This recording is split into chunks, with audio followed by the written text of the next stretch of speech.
Greetings, Summoners. Cosmic here, and welcome back to the channel. And today we have another Top 8 recap, this time featuring a super awesome community event that you might have missed. It happened just this past weekend. Now, I know we are very late into the BSS04 or Savior of Chaos meta. While we do have a pretty good spread of what's been able to top or take events or just been showing up to tournaments, I know there is a lot of conversation going on right now around Hydra and Ira, and if we will get a ban list or not before the collab booster that is dropping in June, and then the Chicago Regional is the very next week. So one, it should be legal. Two, I think that is the next major event, unless I'm missing another online event in there somewhere. But overall, we are kind of sunsetting finally the BSS04 format, which, again, in my opinion, I think it's shaped up a lot better, even if there were best decks in format. Again, as we expected, Hydra and Ira to take this top spot. I think when you look at the bigger picture between the diversity that we had that was able to make top 8, the format itself tended to be a lot better than what players kind of expected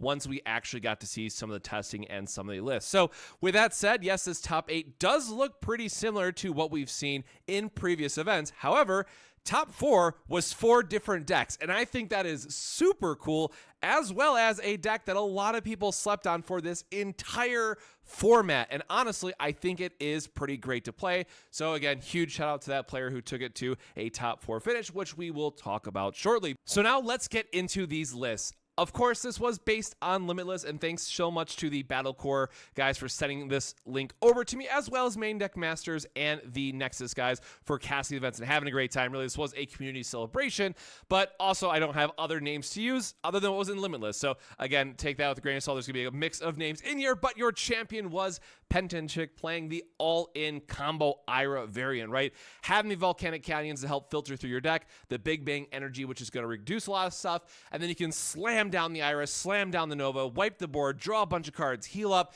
It is truly that good anime moment that we love for those of us that know the original Battle Spirits, and does have a few other unique options in here, right? We do see the Horned General here, which gives you protection against Dream Bomb, which is so important in this format. Just making sure your spirits can't get bounced back to hand is very, very important.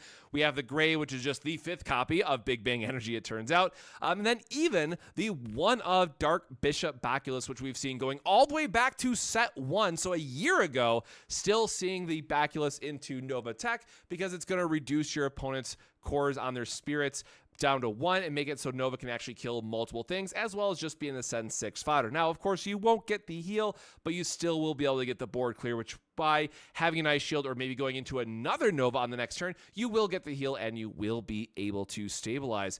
Outside of that, we do have a sideboard to look at, and this is a lot of standard things that we've seen throughout this meta developing. So Pharaoh Slash, just more of the sideboard anti-Nexus removal that we'd want to see. Floodstream protecting you against aggro, because, hey, now they're playing best of 3 instead of the best of 1, like I mentioned in a previous video. Those Floodstreams can just quickly go to the sideboard. You don't have to worry about them game 1. Such a great feeling. Counter Sword, stopping the on-summons. Dream Bomb, as we mentioned, 3 between the main and side. Very important card for how this meta shaked up overall. Burning Force, just again, red is very heavy Nexus removal, which I do wonder how that's going to play out in the next format when the Evangelion decks want to be so focused on that Nexus building, because we didn't get Braves, instead we got Nexus. So maybe ban Burning Force. I don't know. Like, we'll see what they end up doing, but it is going to feel really bad to try to develop these Evangelion strategies when there is clearly still going to be a good red deck in the format, be it Ira or whatever variation is going to come out on top. But also then having the Evangelion deck that is in red and is going to have Nexus removal as well to try to metagame against the other Evangelion deck. So we'll have to wait and see what that looks like, but I am expecting even more red in the format to follow. So once again, huge shout out here to Pentenchick for taking down the event. Then, of course, in our finalist position, we had Maxi99 with a Hydra combo style of deck that you love it or you hate it. We've seen this a lot over the format overall, but really just slamming down that Hydra, threatening multiple attack activations, and depending on what deck you're playing, they will actually mill you out first instead of killing you, right? So Hydra is this kind of nice double threat package. When you mix it with the Fat Frog, as we all love to call him, you are just milling out a potential ton of cards every single turn that your opponent will just very quickly run out of resources in the sense of a deck, which means they will lose on the spot when they fail to draw. So very powerful deck that we've seen time and time again, and one that I think will admittedly get a bit weaker when Evangelion comes out because AT field is going to protect you. We have a lot more purple entering the field, which again, the Hydra deck really struggles with or can really struggle with. So we're building up this meta to have even more natural predators to this version where Hydra is now saying, oh no, I don't want to see all this purple. That can hopefully eat it alive just a bit better and knock down the numbers of representation that we're seeing with it. Now, of course, people still love playing blue. I am a blue main, admittedly, for all the trading card games I've played. So this is the style of deck that I really enjoy, but I am curious to see if it will get hit in one way or another if we get a ban list going into the collab meta here in just a few weeks. And it's kind of crazy to say that for how long that we've been waiting. And yes, it did just get a 1 week delay, but we are finally only a few short weeks away from the Evangelion collab set, which again is going to be super fun to play. And again, the sideboard here, that's kind of what I want to talk about up front, is that you are going to be seeing a lot of these sideboards look very similar because we did see either things that combat against Hydra, things that combat against aggro, or other things that are just kind of like a couple spots left over as flex spots, just in case you want to tackle something else or if you're expecting a bad matchup. But things like Dream Bomb, Counter Sword, and Burning Force expect to see a lot of in a lot of these sideboards, other than if you're an aggro deck and just trying to close out the game very, very early. But we did not have any aggro decks in the top 4 slots. But other than that, a good variation that just, hey, again, we have 8 draw effects. We have our Deadly Balances to when Hydra's clearing the board and you just want to get rid of their last guy. Deadly Balance is really good for that, which is funny that Deadly Balance is also one of the best cards against Hydra and also one of the best cards to put in the Hydra deck because of how you're able to attack your opponent's board. Because the Hydra is applying pressure by making them lose a spirit on attack, it's going to be a 10k if not bigger attacker, so it's very difficult for your opponent to block this early, and then the Deadly Balance should just close out the game. Moving on from there, we have the Frost Tiger making another appearance in here to our top 4. So this is just good old Machine Beast control style of decks. We still do have the Derm Dyna to help close things out, right? Your Elephants really making the draw engine, ramping you a bunch of cores, kind of being the same glue that's bringing it all together.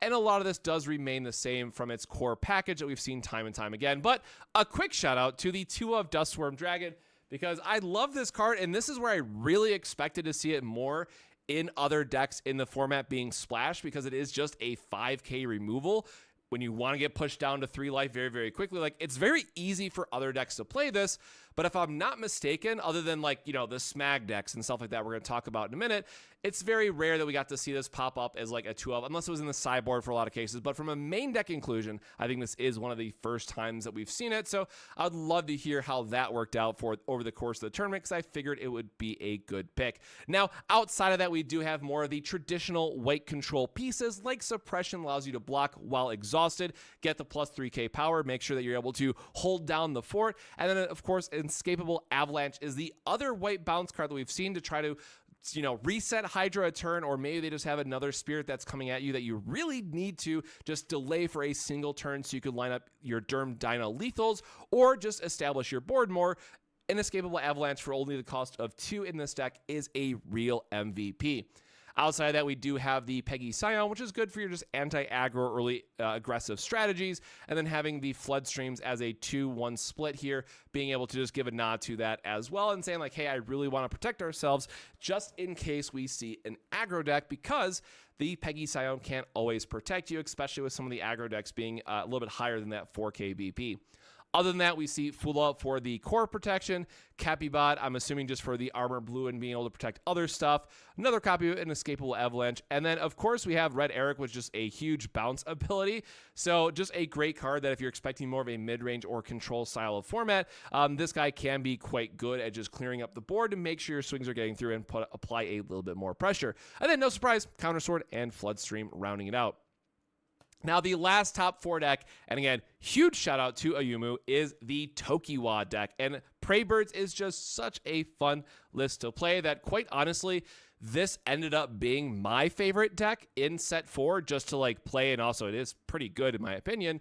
That I think we are still a couple cards away from figuring out what would have been a more ideal variation or build for this, but of course there are some flex spots in here as well to really tune a little bit more. Now, yes, because it is a prey bird deck, we do want to have a high enough concentration so we can get the effect off of Tokiwa's ability, but even cycling Tokiwa once and getting that effect, and especially if you're going against decks like purple that are just going to have a huge hand, getting to like draw 13 off Tokiwa is just the best feeling in the world. And then spoiler, even if they answer that Tokiwa immediately, you still got your cycle, you still got your hand refresh, and you're probably going to have some number of tools to then close out the game that way. Or just find your plant traps and get to do it again with Tokiwa and get these multi-attack patterns in.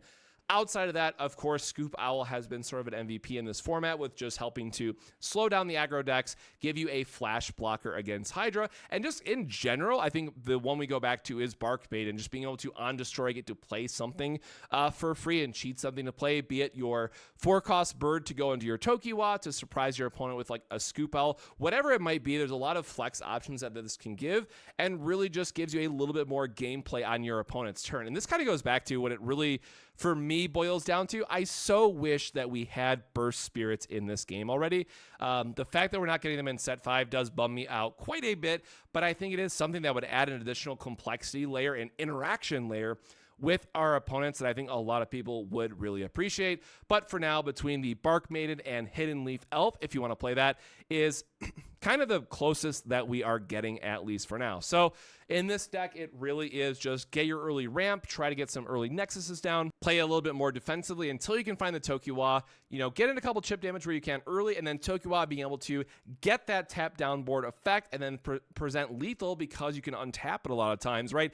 This is you must answer it immediately or just die if they get the ascend bonus off of it. So very important card to see in this matchup. Of course, always want to, or in any matchup, always want to see 4 of it, always want to get the effect. And of course, the Mother Meadow Bird just giving you the best option for it because you can flash it on their turn, then go right into the Tokiwa and hopefully have a cycle for it. Very, very good combo.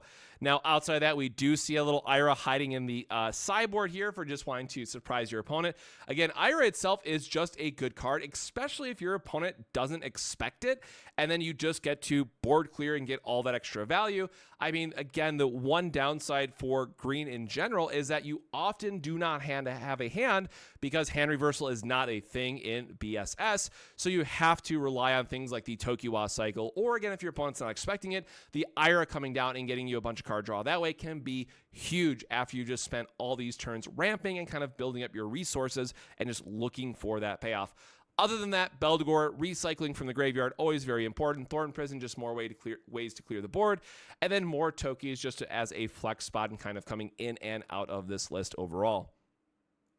Now going into our top 8, of course, it's our boy Smag. And again, at least in my heart of hearts, Smag is still one of my favorite decks, but it's one of those things that it's not a set number deck, right? It's just something that continues to evolve over time.